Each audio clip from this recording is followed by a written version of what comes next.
from around the globe, in sold-out arenas and humble churches, from out on the streets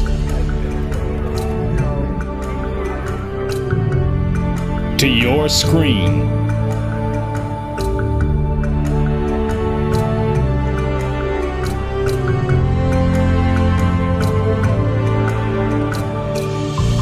On this edition of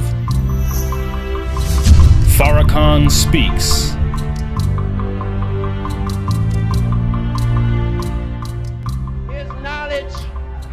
His knowledge of the Quran and the Bible and the scriptures therein has enabled him to be able to transcend race, gender, religion, ethnic backgrounds, and he has been able to bring peoples of the world together because he is a young man who walks softly but carries a big stick.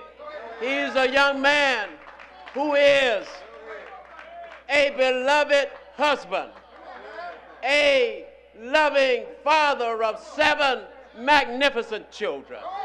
He is a man who is respected not only in the nation of Islam, but he is loved and revered right here in Tuskegee, Alabama.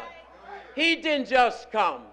He took time to meet with the ministers of Tuskegee and Macon County.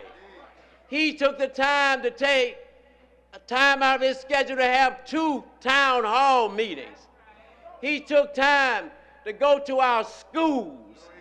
He took time to talk to the black mayors. He took time to go to Birmingham and pay homage to those 4 little girls who were killed in a bombing and 2 black boys who were killed on bicycles. He took time to let the people know him and for us to get to know him better. He wanted us to know that the Nation of Islam is not coming here to try to convince all of you to become Muslims, but is coming here to join hands with you, to walk together, children, and not be weary, to be able to join hands as one united fist. Booker T. Washington said it best, and this is the philosophy of Ismail Muhammad. He said, "For all things unimportant," these are the words of Booker T. Washington. We can be as separate as the fingers on our hand, but for all things that are mutually beneficial for our people, we must be together as a clenched fist. Put your hands together. Welcome Ismail Muhammad, who is a new face in the Nation of Islam. It is a new beginning. Put your hands together. Give him some love as he represents the Honorable Louis Farrakhan, my leader, my brother.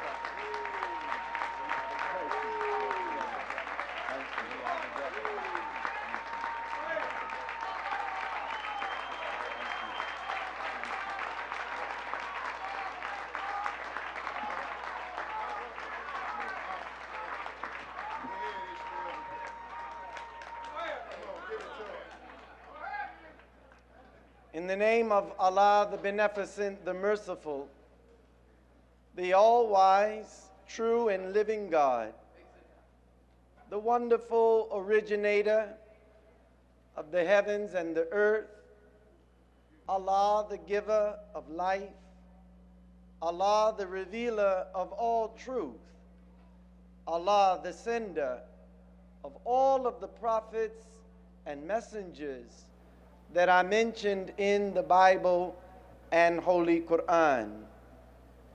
I am a student and follower of the Honorable Elijah Muhammad under the perfect guidance and example of a man, the Honorable Minister Louis Farrakhan, and I could never thank Allah enough for his merciful intervention in the affairs of the black man and woman of America, in the person of Master Fard Muhammad, and for his raising up from among us this beautiful human being born right next door in the state of Georgia, and putting in that man unequaled wisdom, knowledge, and guidance for a suffering people. And that wisdom, knowledge, and guidance that Almighty God, Allah, gave to this black man would allow us to realize our freedom as a people and secure our place on this planet. I thank Allah for the Honorable Elijah Muhammad. He's not only a messenger to us, but he is the long-awaited Messiah. I thank Allah and could never thank Allah enough for the man who is in our midst. I would never know the true and real value of the Honorable Elijah Muhammad. I would not know the greatness and the magnificence of the loins that I was blessed to come into the world from, if there was not a man that God had made for himself and a man that God made for the Honorable Elijah Muhammad, a man whose heart is a heart that is after the heart of God himself. And because of that man's love for his father and for his teacher, the name and the work of Elijah Muhammad is known all over the world. For this world thought that when Elijah Muhammad departed in 1975, that they had destroyed his work and written his name out of history. But one day a man came up in 1977, and they did not calculate on the rise of Louis Farrakhan to rebuild the nation of Islam and to restore the work of the Honorable Elijah Muhammad. I'm here today because of the love of one man. I would have no purpose for my life and nothing to share with you today if it were not for that man, the Honorable Minister Louis Farrakhan. I thank Allah for this divine leader, teacher, guide, and warner to the nations of the earth. And it is in their names that I greet you with the greeting words of peace. Assalamu alaikum. The Honorable Minister Louis Farrakhan, though we all were expecting him, and he had every intent to be with us today. We heard from his daughter, Sister Donna Farrakhan, of what he was affected with. And one of the things, dear brothers and sisters, that characterizes Minister Farrakhan and makes him a little different than others is he believes he is born to serve the people. He is a true public servant. And he believes that the people and the public should know of his condition. So as he sits in the hospital watching us, healing and mending, and he is on a right or going in the right direction, and if it be the will of Allah, either tomorrow or at the latest Tuesday, he should be out of the hospital. All praise is due to Allah. So why are we here in Tuskegee? Why did the minister choose this humble, blessed, beloved city of Tuskegee that gave us in America the brave and courageous Tuskegee Airmen, that secured America a victory in World War II, that allowed America to become stronger as a nation and even wealthier? But what did they come back to? Did their courageous bravery on the battlefield make the black community stronger and wealthier? Or did we in that give to another people, to another nation, to help them become strong, wealthy, and mightier? Yet we became weaker as a community. What came to us after seeing the movie? Remember Red Tails? That movie gave us pride, a pride that we need so badly to know that we are a people of value and worth. Why did the minister bring us to Tuskegee, the home of Rosa Parks? We're here in Tuskegee, the land of Booker T. Washington and of Dr. George Washington Carver, who took peanuts from the land and developed over 100 products just from the peanut, that has allowed for wealth to be created in various industries just from his discovery of what God put in a peanut. Think about that.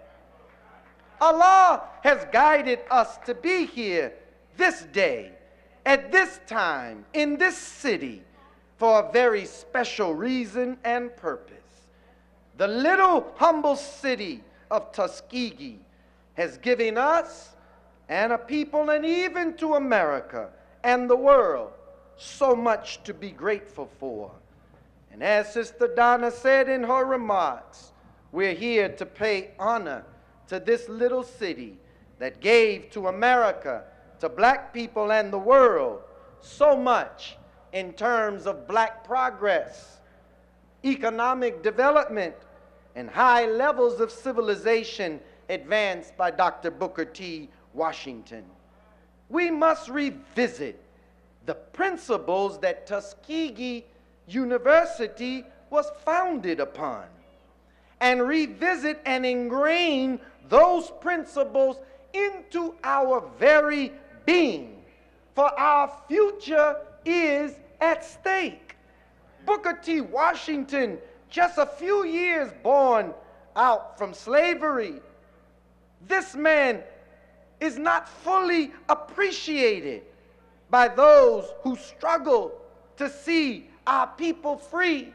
Many of our young people don't know Booker T. Washington. They know him by name, but they don't know the vision and the principles of Dr. Booker T. Washington, and the schools are not instilling those principles in our young people. Otherwise, we would not be looking for a job.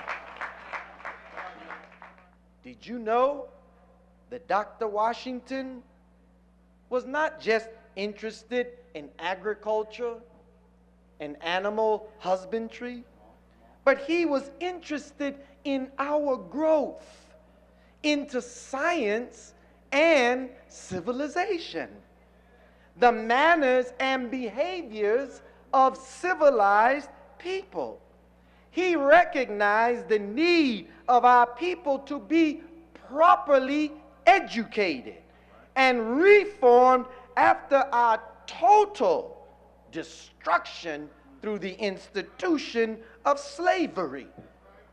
He recognized that in order for us to gain our dignity and respect, we had to be taught civilization, how to respect self respect others. And he taught even the women at Tuskegee University. He taught them how to stand, how to walk, how to sit.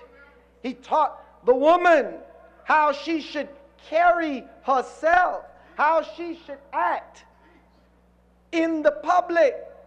And because of these principles, the Honorable Elijah Muhammad was attracted to Dr. Booker T. Washington.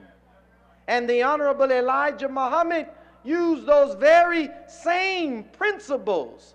They are found and taught in the Nation of Islam and our training of men and women. So when you see your brother and sister from the Nation of Islam and you admire and marvel the good manners, the discipline, the courteousness, the hospitality, that is because of these principles that Dr. Booker T. Washington taught, that the Honorable Elijah Muhammad and the Honorable Minister Louis Farrakhan teaches. It is a shame, Brother Malik Zulu, Shabazz, that we are deprived of our history. And that is why our young people appear to be out here like rebels without a cause. They've become self-destructors of themselves and their community because their roots have been severed. And when you deprive a people of their history, you have committed the worst crime that can ever be done to a people when you rob them of the knowledge of self. Take from their history. It is a crime of immeasurable dimension. So how can our young people grow? How can we grow if we don't know our history? How can the tree out here in this square survive if it is cut from the roots? It has no chance of surviving. It has no chance of growing. So the aim of the enemy has always been to sever and cut your roots, disconnect you from your past. That these great men behind me that are on this banner would never be remembered, only in name. When was the last time you as a parent opened up the history books, the social studies books that your children are being introduced to? They gloss over. They don't even mention anymore the horror of the transatlantic slave trade. They don't even talk about Jim Crow. They don't even talk about the Reconstruction period. They tell our children nothing about these great men who sacrificed so that we could have dignity as a people and be better respected in this land. And so, Booker T. Washington recognized that if we were ever to be respected and accepted by others, we had to be civilized. We had to be reformed. We had to be rehabilitated. And so, we are here to honor him. And it was those principles of Dr. Booker T. Washington that attracted Marcus Garvey, the father of black nationalist thought and Pan-Africanist thought, to Booker T. Washington. Booker T. Washington instilled in his students a deep appreciation for the land, the value of the land, and was a strong proponent of black self-development.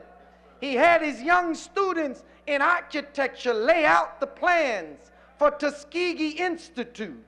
They took the clay land and made bricks and built the buildings, opened the restaurants, They built the school over there. They built the benches over there. They built the cables over there. They built the chairs over there. And they didn't ask anybody else to build it for them. They put their hands to work and they built it themselves.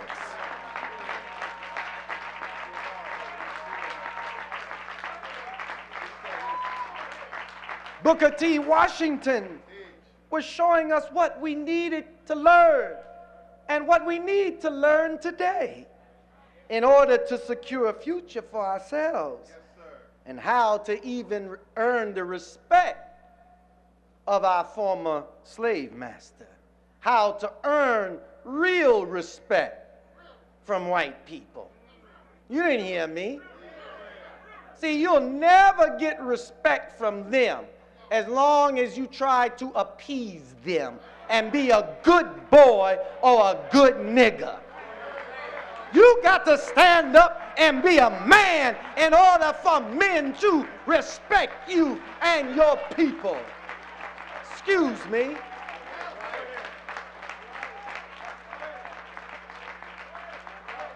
See, that's why they call us boys. See? Because a boy is always looking to his daddy. Daddy, pick me up. Daddy, give me some money. But at some point, the boy got to grow up, Brother Leonard, and become a man. And you become a man when you take care of yourself. So if we want the respect of America, the respect of white people, Booker T. Washington showed us.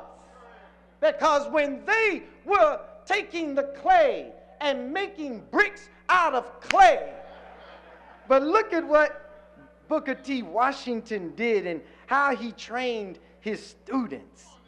See? And Booker T. studied the children of Israel. See? Making bricks from straw. See? And he set up a kiln, but he never became discouraged. A kiln is a furnace or oven for burning, making, or drying. Booker T. Washington said, we tried several locations before we opened up a pit that furnished brick clay. I had always supposed that brick making was very simple, but I soon found out by bitter experience that it required special skill and knowledge, particularly in the burning of the bricks. The failure of this last kiln left me without a single dollar with which to make another experiment. Most of the teachers advised the abandoning of the effort to make bricks.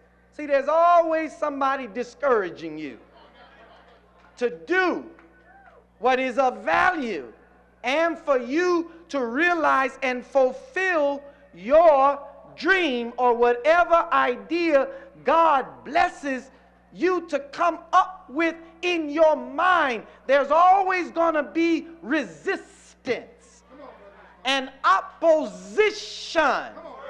But if you are steadfast, if you are determined, and this man put his last dollar, but he believed in what God had shown him.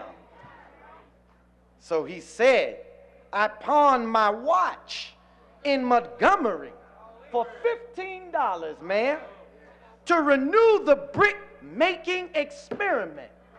See, he was not discouraged. Now that's sacrifice. He was willing to take whatever he had that was dear to him. And that's what sacrifice really is. It's giving up something that you like, giving up something that you love for something that has a much greater value or calling for your life. How much are we willing to sacrifice for our freedom? Talk to me. Because in a few moments, we'll talk about the nickel that all of us must put in to a national treasury that's painless for us to do, that is going to end poverty and want. He said, I returned to Tuskegee, and with the help of the $15, rallied our rather demoralized and discouraged forces and began a fourth attempt to make bricks. This time, I am glad to say we were successful. Check it out though. Brick making has now become such an important industry at the school that last season our students manufactured 1,200,000 of first-class bricks of a quality suitable to be sold in any market. Aside from this, scores of young men have mastered the brick making trade, both the making of bricks by hand and by machinery, and are now engaged in this industry in many parts of the South. The making of these bricks taught me an important lesson in regard to the relations. Take a look at this. Listen. The relations of the two races in the South. Many white people who had no contact with the school and perhaps no sympathy with it came to us to buy bricks because they found out that ours were good bricks. They discovered that we were supplying a real want in the community. The making of these bricks caused many of the white residents of the neighborhood to begin to feel that the education of the Negro was not making him worthless, but that in educating our students, we were adding something to the wealth and the comfort of the community. And as the people of the neighborhood came to us to buy bricks, we got acquainted with them. They traded with us, and we with them. Our business interests became intermingled. We had something which they wanted. They had something which we wanted. This, in a large measure, helped to lay the foundation for the pleasant relations that have continued to exist between us and the white people in that section, and which now extend throughout the South. Now, that's Booker T. See, Allah guided the minister to bring us here, because whether we realize it or not, this is our Genesis. This is our Genesis from Tuskegee. And from this city, from this institution, as the minister described it, as the seminal fluid of the kingdom of God. We're here because we have got to drop our buckets down and pick ourselves up by our own bootstraps. And if we do that, we will secure a future for ourselves, and we will earn the respect of others. But Booker T. Washington gathered the young people of his day, and he put them to work, and they went from Tuskegee throughout the state and started brick-making companies and selling bricks and trading and entering into commerce that would allow them to earn a living for themselves. What are we doing with our young people today? Begging a government to do for us what we should and must do for ourselves? The Honorable Elijah Muhammad said, We do not believe that America will ever, ever, ever, ever, see, that's into infinity and beyond, ever be able to furnish enough jobs for her millions of unemployed and give jobs to black people as well. Here we are begging another people for that which we should be giving ourselves at some point.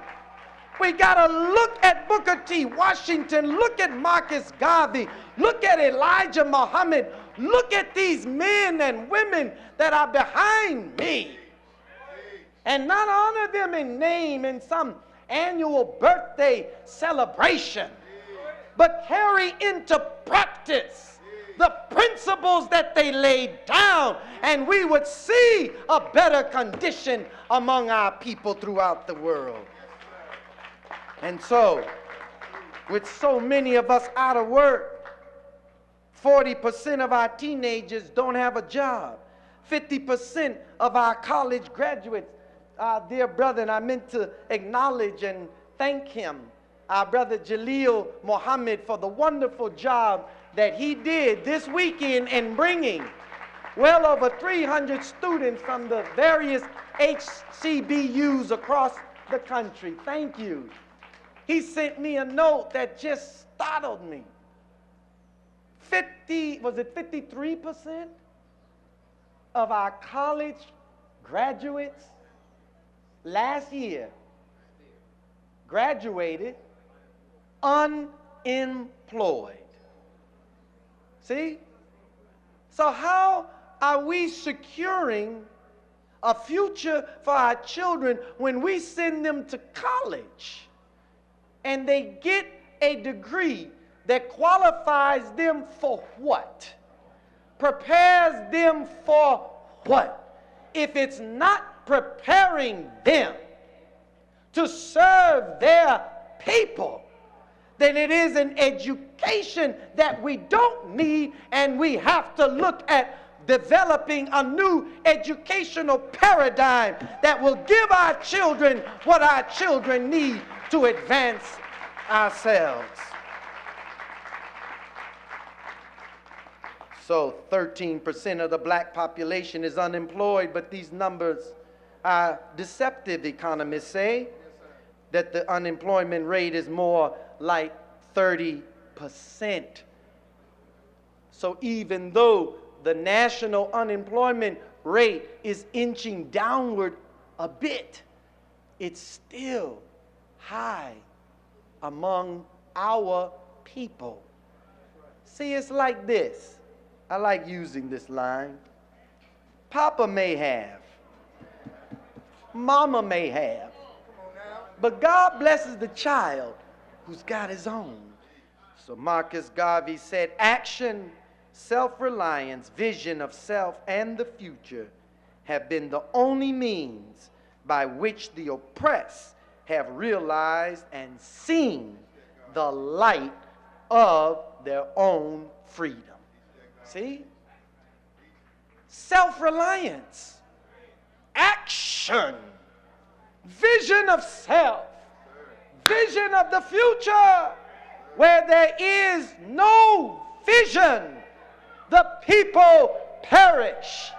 Farrakhan is giving to us a vision for ourselves that comes directly from God, and a program that if we support it, we will secure a better future for ourselves.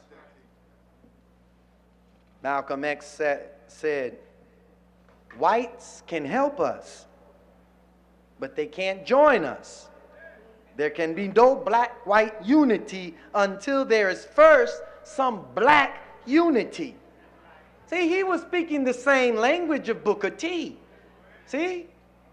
When he was building Tuskegee Institute, the whites didn't pay him any attention. He said they didn't even show sympathy. But once he started building something, And in their collective unity and work, it attracted whites to them, and whites respected them.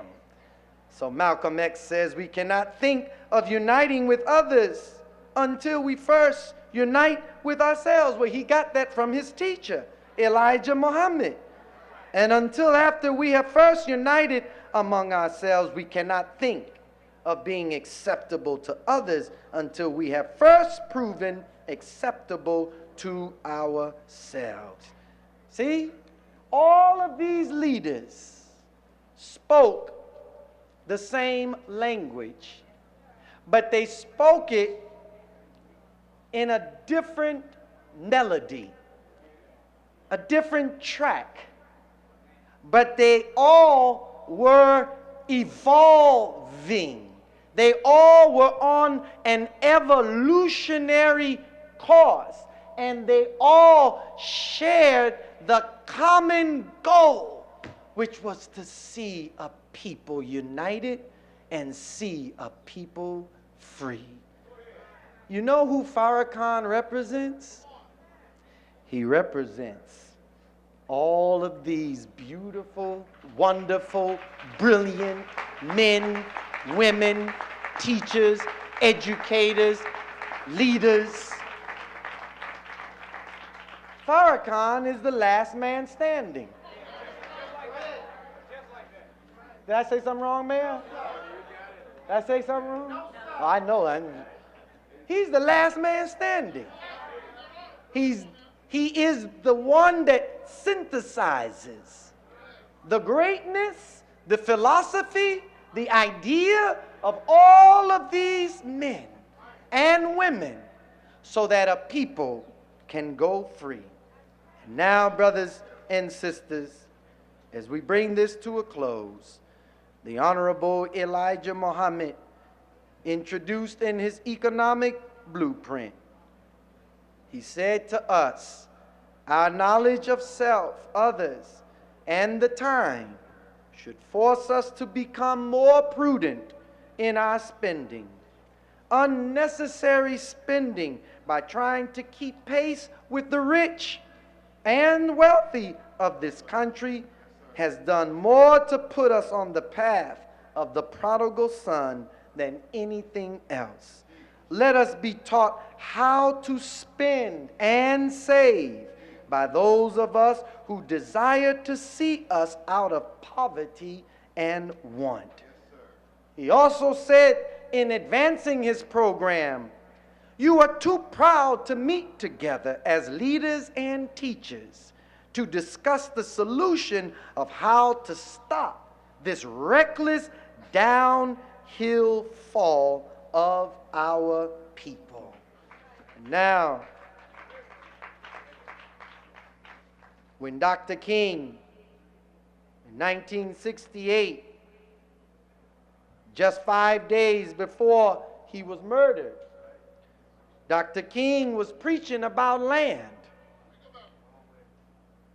Quote, Dr. King said, at the very same time that America refused to give the Negro any land, through an act of Congress, our government was giving away millions of acres of land in the West and in the Midwest, which meant that it was willing to undergird its white peasants from Europe with an economic floor. But not only did they give the land, they built land grant colleges with government money to teach them how to farm. Not only that, they provided county agents to further their expertise in, guess what? Farming. Farming is the engine of the nation. It's the engine of the life of the people. If you and I abandon the land and abandon farming, it is like saying that we want to commit suicide. Dr. King said, not only that, they provided low interest rates in order that they could mechanize their farms. Not only that, today many of these people are receiving millions of dollars in federal subsidies not to farm, and they are the very people telling the black man that he ought to lift himself by his own bootstraps. This is what we are faced with, and this is a reality. Now when we come to Washington in this campaign, we're coming to get our check. You know that Farrakhan could not do what he has done and accomplish what he has accomplished if God were not with him. A man of character. You don't have a robber and a thief in Farrakhan. You don't have a man of questionable character. You got a man that has proven his work, proven his dedication, proven his devotion, proven his commitment in his labor of love of 60 years and counting.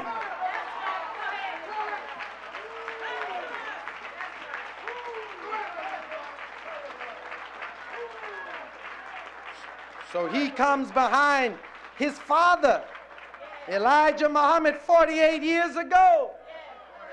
And he wrote a letter to our national leadership. And he said, quote, "More importantly, I am desirous that we meet to discuss the worsening condition of our people and form a united front to develop a plan to move our people forward, to develop ways to create jobs so we might lift our people from the valley of poverty and want."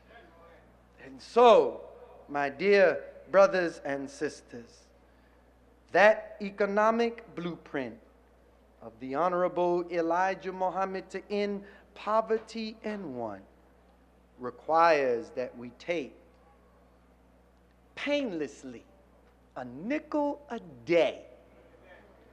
I mean, if that's not painless, I mean, but you know, some of us are so sick.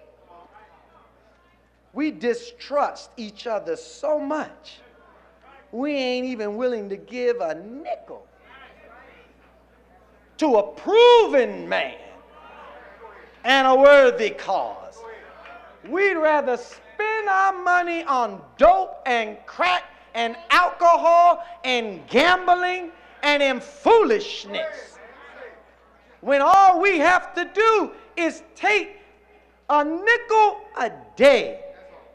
35 cents a week is what the blueprint is calling and asking us to do. $1.40 a month. $18.20 a year. And with 16 million wage earners contributing $18.20 in 1 year, we would have $291,200,000 in a national savings treasury that we could begin to take those nickels and those pennies and dimes, quarters, and the first thing we do is buy land. Buy land, buy land, buy plenty of land. And then when I was on the phone with our beloved minister this morning, as he was giving me his thoughts and words for today, he asked us, well, what if 46 million of us? Now, wait a minute now. That's everybody. That's your mama. That's your daddy. That's your grandpa. That's your grandma. That's your daughter. That's your baby. Because ain't nobody going to miss a nickel. Talk to me. You give a nickel to your baby right now, they throw it back at you. So you might as well throw it. in a receptacle that can capture that. And while at the same time, we'll be teaching our children how to invest, how to save. This is how we teach our children the value and the science of money and economics. Now look at this. What if 46 million people gave 5 cents a day? Do you know how much that would be in a year? $839,500,000 in 1 year. That's nearly $1 billion. And that's painless. We can do it. Sí se puede. That's Spanish for you. Y'all want to learn a little Spanish? Say it with me. Sí se puede. Sí se puede. Yes, we can. Yes, we can. Yes, we will. That's all we need to do is act on that. And we will pull ourselves up by our own pennies, nickels, dimes, and quarters. And within a short amount of time, we will see improvement in our communities. We will fund our black colleges and institutions. We will make sure that the schools that we need to remain open in our cities remain open, because we won't be dependent on a bankrupt city budget. We will be depending on ourselves. And once you control the dollars, see, now you put yourself in a position to determine what will be taught from these institutions, and we won't be dependent on them to design a curriculum that is unfit for today's minds, unfit for the American children, and unfit for black children in this country. Do you know that it costs $7.50 to cross the Triborough Bridge in New York? Where's Brother Hafiz?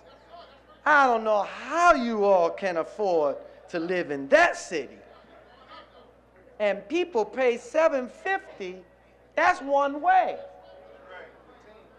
You got to pay $7.50 going back. That's $15 round trip. Now, thousands of commuters use the Triborough Bridge and pay $7.50 just to cross the bridge. You mean to tell me that a people can't sacrifice a nickel a day to cross the River Jordan? You mean to tell me that we are not going to sacrifice a nickel a day for our exodus to go through the Red Sea to get to the land that God has promised us? And again, the land isn't across the Atlantic Ocean. Our sweat, our blood, our labor, we have earned the right to the land that is under our foot. We just need to take ownership of it. So, it's time to go from this beautiful city, this humble city of Tuskegee. For this is the route to self-independence, owning land, cultivating it, producing from the earth everything we need to live to become a productive people. Then sell, the minister tells us, the surplus of what we produce from the land through trade and commerce, which produces an economy, and guess what? Generates wealth. See, they sell you on television all these, what do they call them? Not these promos, they call them infomercials. See? But notice, it's all about get rich. But they're get rich schemes. See? But they're not teaching you and helping you to build real wealth. And so the real wealth is in the land. And of course, time is on me. But you know, from the minister's Time and What Must Be Done lecture series, he told us that farming was once an honorable occupation in this country. And in 1850, from 1850 to 2013, the farming occupation has decreased from 64% of the labor force in 1850 to less than 1% in 2013. I had some statistics on the black farmers, and we want to applaud them because they also met this weekend and had a wonderful conference headed by our Dr. Ridgely. And all of the black farmers that came from throughout the state of Alabama, Mississippi, came down from the Carolinas. We got to support the black farmer because our health depends on us growing our own food. Because all human beings, regardless of race, creed, or color, are forced, guess what? To eat. Isn't it interesting that after God made everything, the earth, the trees, the animals, he said there was no man. But guess what was the first occupation of the man? What was it? Farming. Till the earth. Cultivate it, replenish it, multiply. That's why we said coming here is our Genesis. Let us make man in the image and likeness of God, and let us go back to the earth and cultivate the earth and produce from the earth, from the land, the basic necessities of life and the basic necessities for our survival. This is what Farrakhan is giving to us, saying to us from the Honorable Elijah Muhammad, from Frederick Douglass, from Malcolm X, from Rosa Parks, E.B. Du Bois, from Harriet Tubman, Sojourner Truth, Noble Drew Ali, Dr. Martin Luther King Jr., from Booker T. Washington, Marcus Garvey, Elijah Muhammad. It's all about land. And God never freed a people in that Bible without some land. Talk to me. It was all about land and securing his chosen people in a land that they could call their own. No people can be free with their mouth in the kitchen of another, particularly in the kitchen of our former slave masters and their children. And as long as we do not own land, we're not going to be a productive people. We will continue to be a consumer nation. And as long as we are not respecting the profession of farming and the cultivation of land and producing quality foods, then, brothers and sisters, our life, our health, our well-being is in the hands of our former slave masters and their children. And so, as we bring this to a close, the Honorable Minister Louis Farrakhan introduced this economic blueprint. We've opened up the account that we can begin, not tomorrow, but today. And if you and I have been following those instructions, take the receptacle that you've had on the table of your homes. Go ahead and take it now. And take it to the bank and get ready to send it. If you want to send it by electronically, then go to the website. The website is www.economicblueprint.org. For all of those that are watching by webcast, you may donate now online at economicblueprint.org. And those of you that would like to make a donation by mail, make your checks payable to Muhammad's Economic Blueprint and send it to Muhammad's Economic Blueprint, care of Seaway Bank and Trust Company.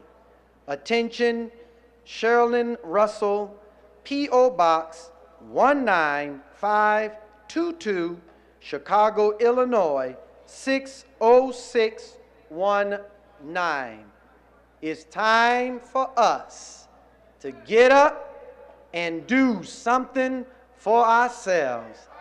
The government is not going to help us any more than we are willing to help ourselves. Nobody is going to help the black man.